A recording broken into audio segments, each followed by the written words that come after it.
क्या आप इन्हें जानते हैं? देश तेजस्वी जैसे कुपात्र को जानता है पर इन्हें नहीं, यही विडंबना है।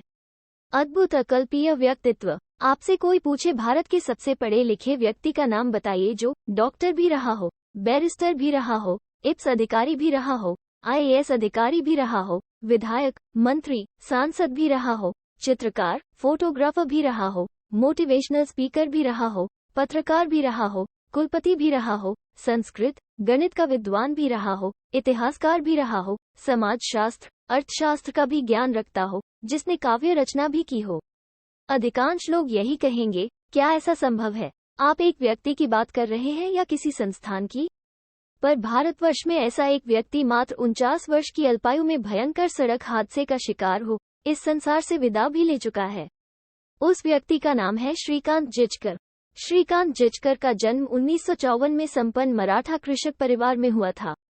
वो भारत के सर्वाधिक पढ़े लिखे व्यक्ति थे, जो गिनीज बुक ऑफ रिकॉर्ड में दर्ज है। श्रीकांत जी ने 20 से अधिक डिग्री हासिल की थी, कुछ रेगुलर व कुछ पत्राचार के माध्यम से। वो भी फर्स्ट क्लास, गोल्ड मेडलिस्ट। कुछ डिग्रियां तो उच्च शिक्षा में नियम न होने के कारण उन्हें नहीं मिल पाई, जबकि इम्तिहान उन्होंने दे दिया था।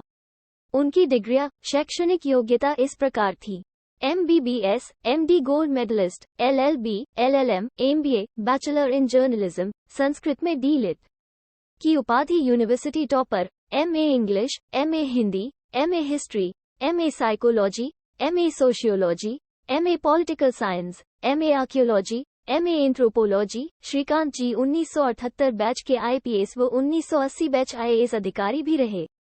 1981 में महाराष्ट्र में विधायक बने। 1992 से लेकर 1998 तक राज्यसभा सांसद रहे।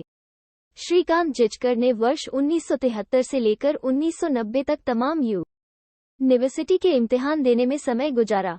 1980 में IAS की केवल 4 महीने की नौकरी कर इस्तीफा दे दिया। 26 वर्ष की उम्र में देश के सबसे कम उम्र के विधायक बने। महाराष्ट्र सरकार में मंत्री भी बने। 14 पोर्टफोलियो हासिल कर सबसे प्रभावशाली मंत्री रहे। महाराष्ट्र में पुलिस सुधार किए। 1992 से लेकर 1998 तक बतौर राज्यसभा सांसद संसद की बहुत सी समितियों के सदस्य रहे, वहां भी महत्वपूर्ण कार्य किए। 1999 में भयंकर कैंसर लास्ट स्टेज का डायग्नोज हुआ। डॉक्टर ने कहा आपके पास केवल 1 महीना है।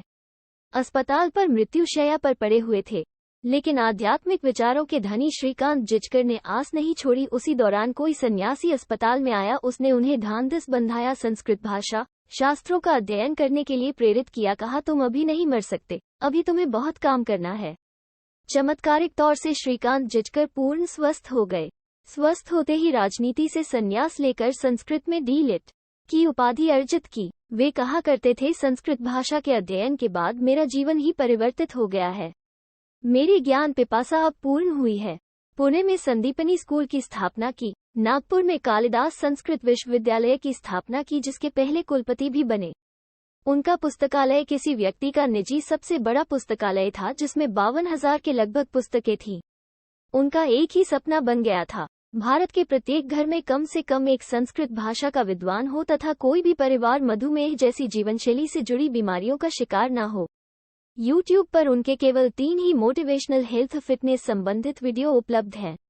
ऐसे असाधारण प्रतिभा के लोग आयु के मामले में निर्धन ही देखे गए हैं। अति मेधावी, अति प्रतिभाशाली व्यक्तियों का जीवन ज्यादा लंबा नहीं होता। शंकराचार्य, महर्षि दयानंद सरस्वती, विवेकानंद भी अधिक उम्र नहीं जी पाए थे। 2 जून 2004 को नागपुर से 60 किलोमीटर दूर महाराष्ट्र में ही भयंकर सड़क हादसे में श्रीकांत जिचकर का निधन हो गया।